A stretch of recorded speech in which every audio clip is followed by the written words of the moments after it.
Good morning students. जब तक आप साथ हैं हम खास हैं, जब तक आप साथ रहेंगे हम खास रहेंगे। 10th वाले नन्हे मुन्ने बच्चों को पिछले वीडियो में हमने साइंस का टॉपिक पढ़ाया था, लाइट का, प्रकाश का परावर्तन। 9th से जो बच्चे पास होकर 10th में आए हैं, पहली बार बहुत से बच्चे घर से बाहर निकलते हैं पढ़ने के लिए और उनका पहला वर्ड होता तो वो घबराते बहुत हैं। हमने लेकिन आपको प्रॉमिस किया था कि आपको बिल्कुल भी घबराने की जरूरत नहीं है। हमने प्रॉमिस किया था कि आपको सारी चीजें यहीं बोर्ड पे इतनी अच्छी तरीके से समझा देंगे कि आपको बिल्कुल भी कुछ भी कठिन नहीं लगेगा, कोई वर्डन आपके ऊपर नहीं पड़ेगा। एक एक टॉपिक आपको हम 5-5, 6-6 बार समझाएंगे और 5-6 बार कम से कम रिवीजन कराएंगे। जब क्लासेस वहां शुरू हो जाएंगे कोचिंग में, तब भी कम से कम 5 बार रिवीजन कराएंगे, बिल्कुल दिमाग में भर जाएगा। आपको बिल्कुल टेंशन लेने की जरूरत नहीं है, बस रेगुलर हमारी वीडियो देखते रहिए, अपना साथ हमारे साथ बनाए रखिए, ठीक है। तो डरने की बात नहीं है। शुरू करते हैं। पिछले वीडियो में हमने लाइट का पहला चैप्टर पढ़ाया था, प्रकाश का परावर्तन। उसमें हमने प्रकाश क्या है वो बताया था, प्रकाश के लक्षण बताए थे, प्रकाश के परावर्तन से क्या समझते हैं, परावर्तन के नियम बताए थे, फिर गोलीय दर्पण बताए थे। गोलीय दर्पण 2 प्रकार के होते हैं, उत्तल दर्पण, अवतल दर्पण, वो बताया था हमने। उत्तल दर्पण के उपयोग बताए थे, अवतल दर्पण के उपयोग बताए थे और दर्पणों से संबंधित परिभाषाएं बताई थी, जिसमें हमने आपको बताया था दर्पण का ध्रुव क्या होता, वक्रता केंद्र क्या होता, वक्रता त्रिज्या क्या होती, मुख्य अक्ष क्या होता है, मुख्य फोकस क्या होता है। ये सारी चीजें हमने आपको पिछले वीडियो में पढ़ा दी थी। इसके आगे बढ़ते हैं। अब हम पढ़ते हैं प्रतिबिंब क्या होता। प्रतिबिंब, जिसे इंग्लिश में कहते हैं इमेज।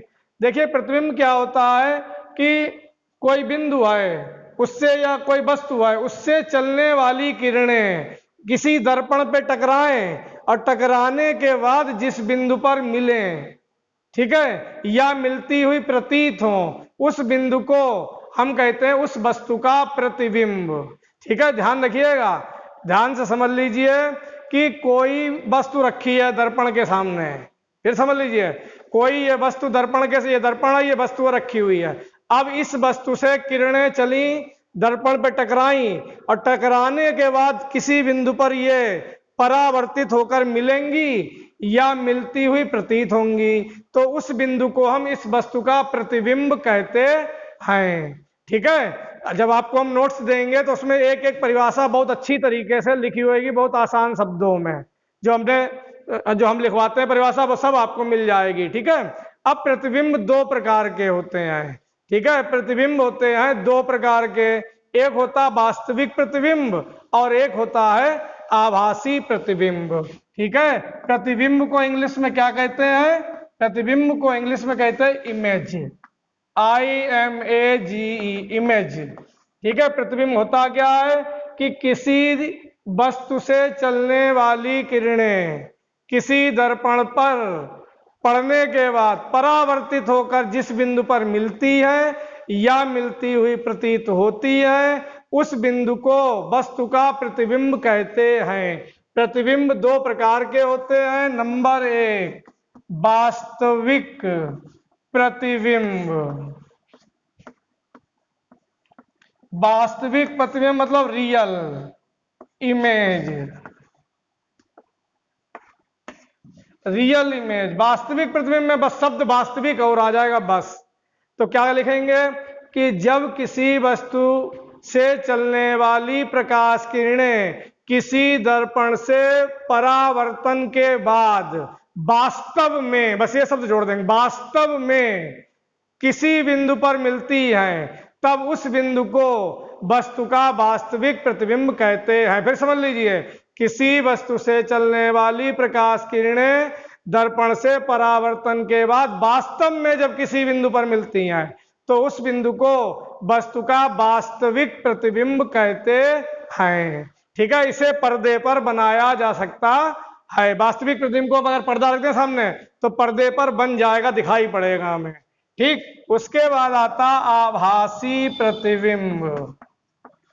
आभासी प्रतिबिंब, इसे कहते हैं वर्चुअल इमेज। ठीक है, आभासी का मतलब क्या होता है, जिसका हमें आभास हो, वास्तव में ना वो चीज हो, हमें आभास हो। जैसे कि चंद्रमा है, चंद्रमा की छाया पानी में बन जाती है, हमें लगता है पानी के अंदर चंद्रमा है, लेकिन अगर हम हाथ डालें तो क्या पानी के अंदर चंद्रमा मिलता है? हमें नहीं मिलता है।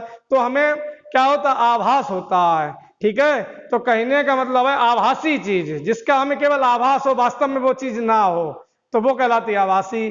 तो यहाँ आभासी प्रतिबिंब क्या हो गया कि जब किसी वस्तु से चलने वाली प्रकाश किरणें किसी दर्पण से परावर्तन के बाद वास्तव में किसी बिंदु पे नहीं मिलती हैं, लेकिन हमें मिलती हुई प्रतीत होती है, वास्तव में नहीं मिलती हैं लेकिन मिलती हुई प्रतीत होती है, तब उस बिंदु को वस्तु का आभासी प्रतिबिंब कहते हैं। आभासी है वो, रियल में नहीं है। और आभासी प्रतिबिंब को पर्दे पर नहीं बनाया जा सकता है। ये बात आप लोग बहुत ध्यान से समझ लें, पर्दे पर उसे नहीं बनाया जा सकता है। ठीक है, तो प्रतिबिंब कितने प्रकार के होते हैं? 2 प्रकार के, वास्तविक प्रतिबिंब और आभासी प्रतिबिंब। अब आगे बढ़ते हैं, जरा ध्यान से समझिएगा। अब हम आपको बताते हैं अवतल दर्पण द्वारा प्रतिबिंब का बनना। अब हम आपको बताते हैं अवतल दर्पण द्वारा प्रतिबिंब का बनना। इससे जरूर एक क्वेश्चन आता है, अवतल दर्पण द्वारा प्रतिबिंब का बनना।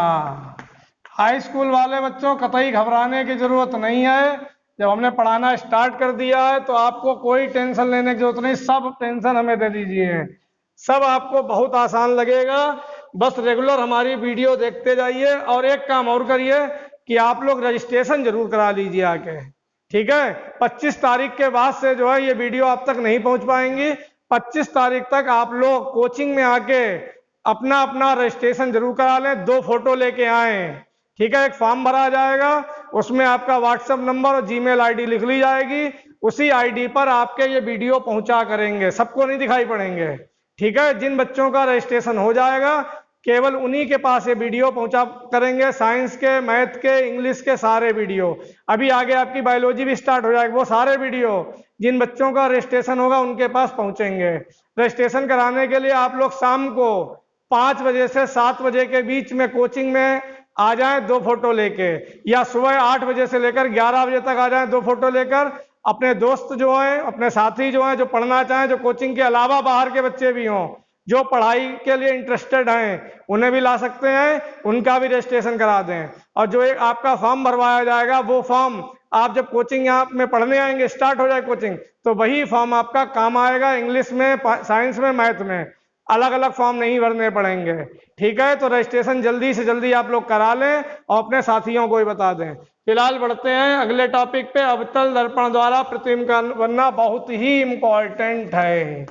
देखिए, ये अवतल दर्पण में एक चित्र से आपको सब समझा देंगे, बड़ा आसान आपको लगेगा। देखिए, ये अवतल दर्पण है, अंदर की ओर गड्ढा है, इसमें अंदर की ओर दबा हुआ है, तो ये कहलाएगा अवतल दर्पण। हमने कहा था अवतल का मतलब गड्ढा, दबा हुआ। देखिए, अंदर दबा हुआ है, बाहर पॉलिश है। अब अवतल दर्पण द्वारा प्रतिबिंब बनने की 6 स्थितियां आपके कोर्स में है। 6 स्थितियां टोटल होती हैं। पहली स्थिति ये है, ध्यान दीजिए, पहले यह मुख्य अक्ष बनाए दे रहे हैं, ये मुख्य अक्ष है, ये इसका ध्रुव है P, यहां कहीं पे फोकस होगा F, ध्यान दीजिएगा, ये इसका फोकस होगा F, यहां कहीं पे इसका वक्रता केंद्र होगा C, ये वक्रता केंद्र के पीछे की स्थिति है। बहुत दूर चले जाएंगे तो ये आ जाएगा अनंत।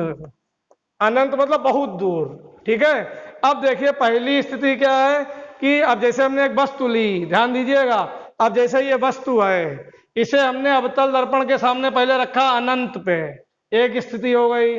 फिर हमने अनंत और वक्रता केंद्र के बीच में, ये वक्रता केंद्र है C, अनंत और वक्रता केंद्र के बीच में रख दिया तो दूसरी स्थिति आ गई। फिर वक्रता केंद्र पे वस्तु को रख दिया, तीसरी स्थिति आ गई। फिर हम वक्रता केंद्र और फोकस के बीच में कहीं रख दें, चौथी स्थिति आ गई।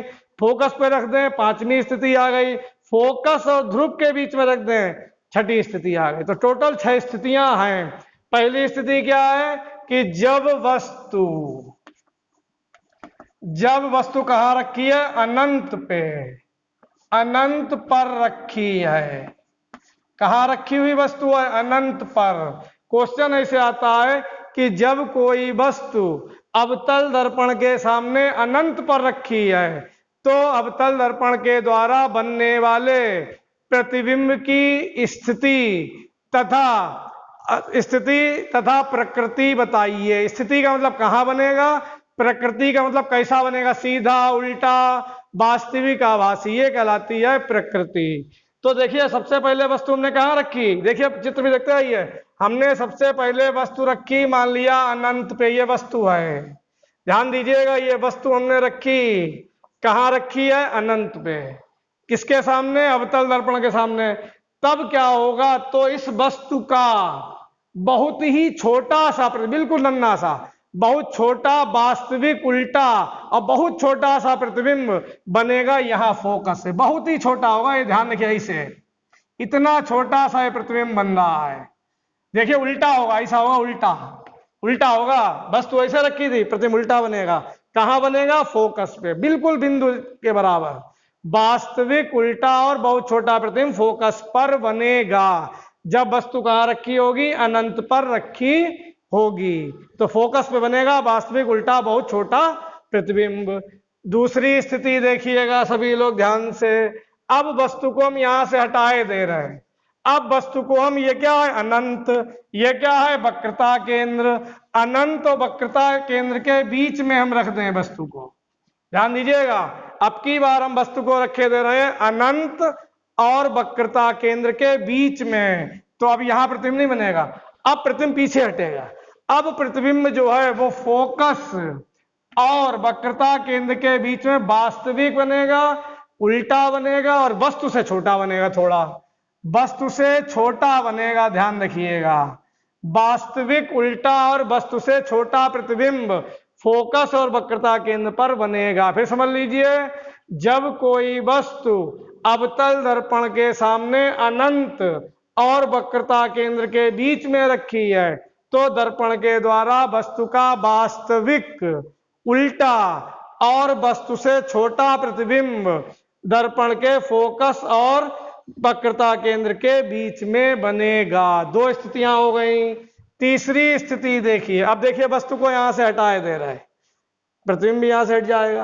अब हम वस्तु को कहां रख रहे हैं, वक्रता केंद्र पर, यह सबसे इंपॉर्टेंट है, तीसरी कंडीशन सबसे इंपॉर्टेंट है, वक्रता केंद्र पर वस्तु को रखे दे रहा है, सी पर। ध्यान दीजिए, जब कोई वस्तु अवतल दर्पण के सामने वक्रता केंद्र पर रखी है तब अवतल दर्पण के द्वारा वस्तु का वास्तविक उल्टा लेकिन वस्तु के बराबर, अब की छोटा नहीं, वस्तु के बराबर प्रतिबिंब और कहां बनेगा, वक्रता केंद्र पर ही बनेगा, यहां बनेगा, ध्यान दीजिएगा, ये हमारा वक्रता केंद्र है सी, यहीं पे बन जाएगा प्रतिबिंब। जितनी बड़ी वस्तु है उतना ही बड़ा प्रतिबिंब बनेगा, ना छोटा ना बड़ा, जितनी बड़ी वस्तु है उतना ही बड़ा प्रतिबिंब बनेगा और वक्रता केंद्र पर ही बनेगा, वास्तविक होगा, उल्टा होगा और वस्तु के बिल्कुल बराबर बनेगा। ये वाली बहुत पूछी जाती है कि जब कोई वस्तु अवतल दर्पण के सामने वक्रता केंद्र पे रखी है तो उसका प्रतिबिंब कहाँ और कैसा बनेगा, उसका प्रतिबिंब वक्रता केंद्र पर ही बनेगा, वास्तविक उल्टा और वस्तु के बराबर आकार का बनेगा। कितनी कंडीशंस हो गई, तीन। चौथी स्थिति देखते हैं। अब हम क्या कर रहे हैं, अब वस्तु को यहां से सी से हटा के तो प्रतिबिंब हट जाएगा, अब ला रहे हैं सी और एफ के बीच में, यहां कहीं पे, ध्यान दीजिएगा।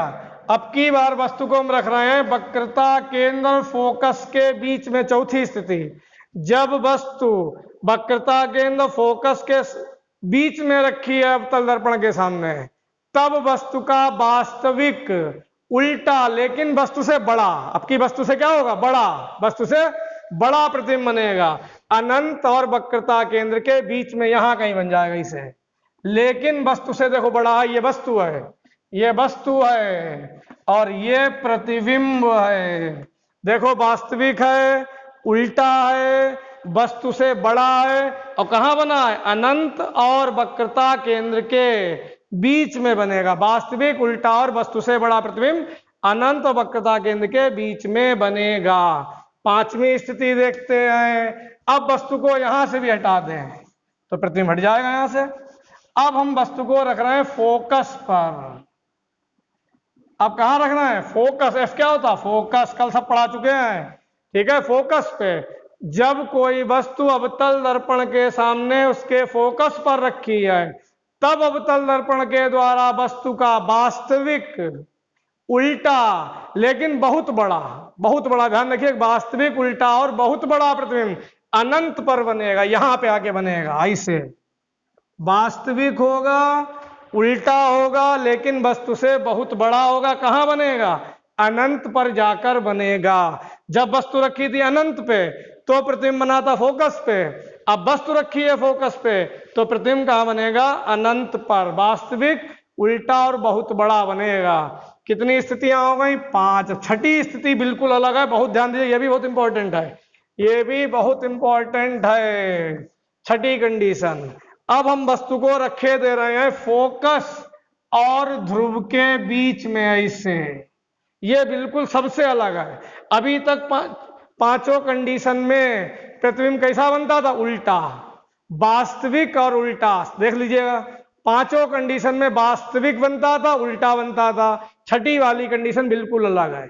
जब वस्तु अवतल दर्पण के सामने फोकस और ध्रुव के बीच में रखी है, तब दर्पण द्वारा वस्तु का, आपकी वास्तविक नहीं, उल्टा नहीं, तब दर्पण द्वारा वस्तु का सीधा, ऐसा सीधा, आभासी और बड़ा प्रतिबिंब, सीधा होगा, आभासी और बड़ा प्रतिबिंब बनता है। ध्यान दीजिए, जब यहां पे हम रख देंगे तो सीधा, आभासी और बड़ा प्रतिबिंब जो है वो हमें मिल जाएगा। कैसा मिलेगा? सीधा, आभासी और बड़ा प्रतिबिंब इस तरह से मिलेगा। आभासी को हम डॉटेड लाइन से दिखाते हैं, इसे डॉट डॉट करके, इसे वस्तु से बड़ा होगा, सीधा होगा और आभासी होगा। देखिए आभासी डॉट डॉट लाइन से दिखाते हैं। देखो वस्तु से बड़ा है, सीधा है और आभासी है। ये भी याद रखिए, बहुत इंपॉर्टेंट कंडीशन है। कब? जब वस्तु फोकस और ध्रुव के बीच में रखी हो। तो टोटल 6 स्थितियां हैं अवतल दर्पण द्वारा प्रतिबिंब के बनने की। उम्मीद है आप लोगों को समझ में आ गई होगी। जब नोट्स मिलेंगे तो चित्र में सब बनवाए हैं और एक एक कंडीशन कायदे से लिखवाइए और अच्छी तरीके से आप लोगों को समझ में आ जाएंगे, ठीक है। इसीलिए कह रहे हैं आप लोग रजिस्ट्रेशन करा लें तो आप लोगों को नोट्स वगैरह थोड़े थोड़े देते जाएं, जिससे समझने में और आसानी हो जाए। अब है उत्तल दर्पण द्वारा प्रतिबिंब का बनना। उत्तल दर्पण द्वारा प्रतिबिंब का बनना। उत्तल दर्पण में केवल एक ही स्थिति होती है, चाहे वस्तु कहीं रखी हो, वस्तु को हमेशा सीधा, आभासी और छोटा प्रतिबिंब, बड़ा नहीं, वस्तु का हमेशा सीधा, आभासी और छोटा प्रतिबिंब बने, वो भी दूसरी तरफ ऐसे। देखिए ये उत्तल दर्पण है, उत्तल का मतलब होता उभरा हुआ। देखिए उभरा हुआ भाग सामने है, उभरा हुआ भाग सामने है, दबा हुआ भाग पीछे है। ये उत्तल दर्पण है। कहीं पे भी वस्तु रखी हो, ये वस्तु रखी है, इसका प्रतिबिंब कहीं रख दें, इसका प्रतिबिंब दूसरी तरफ बनेगा, इधर दूसरी तरफ। उसमें क्या था? सब पीछे बना था, इसमें आगे बनेगा, सीधा, आभासी और वस्तु से कैसा बनेगा? छोटा बनेगा इसे, ठीक है। सीधा, आभासी और छोटा प्रतिबिंब बनेगा वस्तु के दूसरी ओर।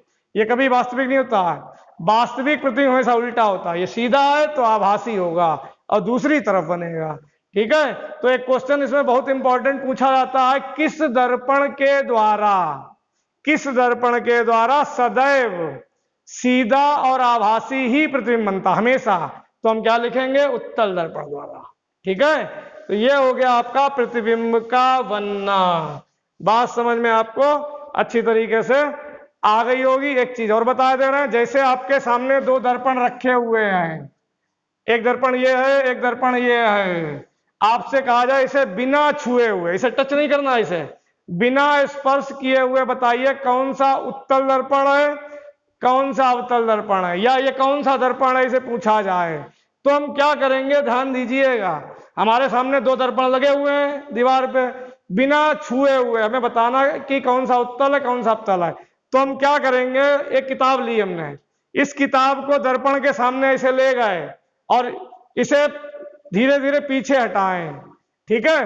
अगर दर्पण में इस किताब के जो अक्षर हैं वो बड़े होते चले जाएं, बड़े दिखने लगे, तो वो दर्पण कहलाएगा अवतल दर्पण। कौन सा होगा?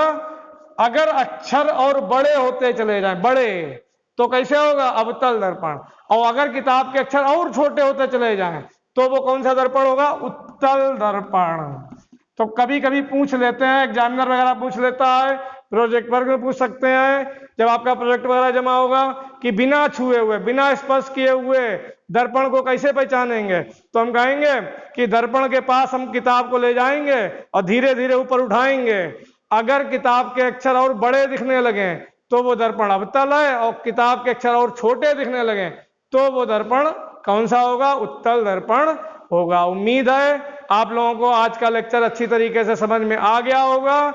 ये चैप्टर आपका अगले लेक्चर में पूरा खत्म हो जाएगा। मन लगा के खूब वीडियो को 2-2 बार देखें, आप कान में लीड लगा के समझेंगे तो और बहुत अच्छा समझ में आएगा। आप लोग रजिस्ट्रेशन अपना अपना करा लें, फॉर्म भर लें, उसके बाद आपको हम नोट्स दे देंगे। कोई डाउट हुआ करे तो हमारा व्हाट्सएप नंबर पहले ही बताया था, 94,511,046,58 पे मैसेज करके या कॉल करके, ये मेरा कॉलिंग नंबर भी है, इस पे कॉल करके मैसेज करके पूछ लिया करें। और बाकी ग्रुप में आपको जोड़ दिया गया, जिन बच्चों को ग्रुप में नहीं जोड़ा गया वो अपना नंबर इस नंबर पे भेज दें, उन्हें हम ग्रुप में नाम भी लिख के भेजें, नाम क्लास, तो इस पे हम आपको ग्रुप को में जोड़ लेंगे। फॉर्म जरूर भर लें। मिलते हैं अगले वीडियो में। Thank you.